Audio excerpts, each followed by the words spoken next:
The older woman had never had children, so she initially felt it was all a fabrication of her imagination. But as the knocking continued and the voice addressed her as Mom again, she knew it wasn't all in her head.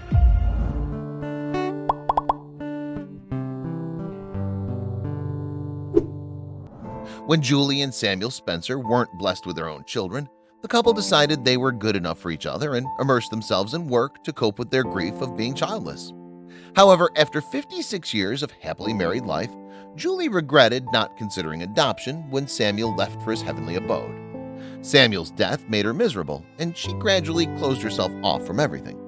She sold her house and returned to her hometown in Tennessee, where her parents had left her a house after they died.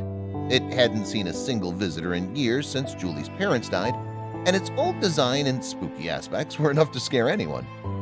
After Julie relocated, she refused to interact with her neighbors and never made any friends. Her neighbors dreaded her, and there were tales that she was a witch who preyed on children, that she was mad, or worse, a recluse. But one day, everything changed. 3 years after she relocated, Julie was startled awake by a loud knock on her door. "Mom, please open the door," a voice accompanied it. Julie opened her eyes with a heavy gulp. "Good Lord, who is that?" she pondered, sitting on her bed. There was soon complete silence, and Julie sighed, confident that it was all in her head and that she was hallucinating. 2 days ago, a new couple had moved next door. The couple had 3 lovely triplets, and the family appeared to be quite happy. Julie was watching them from her kitchen window as they moved in, regretting and feeling jealous that she had never urged Samuel to consider adopting children. "Perhaps I wouldn't be here today if I wasn't alone. I'd have my children and even grandchildren," she told herself desperately. As Julie reflected on her lonely life, she buried her face in her hands, believing she was hearing voices because she was feeling horrible about being childless. "Oh, I'm just making things up. This old age is finally catching up with me," she grumbled. But then there was another knock, and another. "Please, Mom," the voice repeated, "please open the door." Julie felt a shudder run down her spine as she heard the voice again. "Someone really at the door?" she pondered as she walked carefully to the front door, the knocks continuing. When she finally opened the door, she was greeted by a gorgeous young man in her doorway. "Jesus Christ," he said, eyes wide open. "It's you! Mom, it's Mother's Day, and I found you." Julie had never been more confused in her entire life. How could she be his mother when she and her husband never had children? Who are you?" she stammered. "I believe you've arrived at the wrong house. I don't have any kids." The man was confused. "What are you even saying? I know it's you. I'm not going to let you abandon me this time. I'm Eric, your son." Julie glared at him. "Hey boy, does this sound like a joke to you? You gotta stop doing this. This is pretty insulting to someone like me who's never had children." "But I'm not kidding. I can prove it to you. Look," he said, pulling a photograph from his backpack and showing it to her. "I was 5 years old when you abandoned me in an orphanage," he said. "My father had apparently abandoned you and you couldn't afford to raise me alone, so you left me there because you wanted me to have a better life. I've already forgiven you, Mom. I know you did it for my sake, but please put the past behind us. It took me years to track you down. I had to pull a few strings at the orphanage to get this address.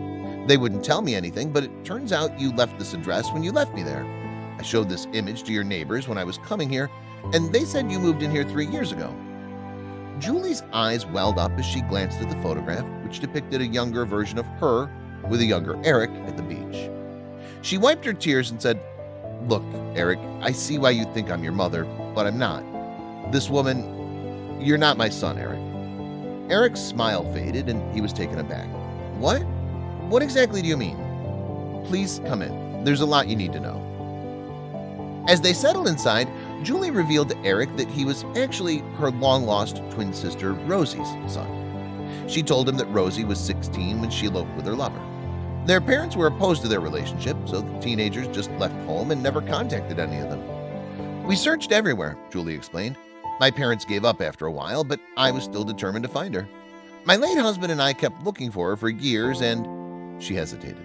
And what?" Eric looked at her hopefully.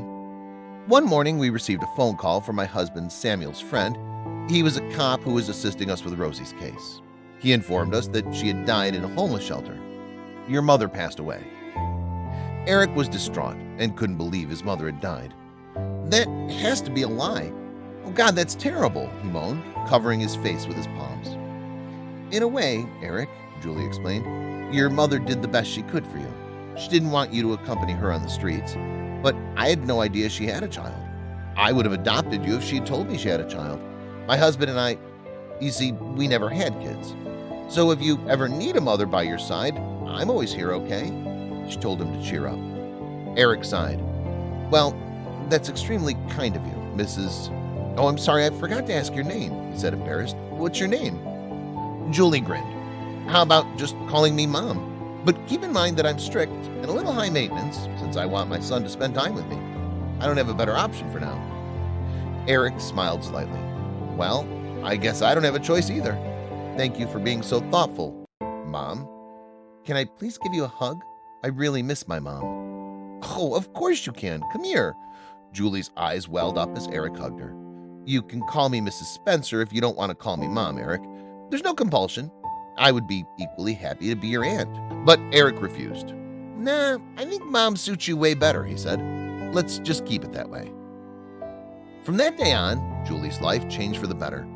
Eric was a blessing in disguise who turned her life around. She was never alone again and began mixing with the people around her.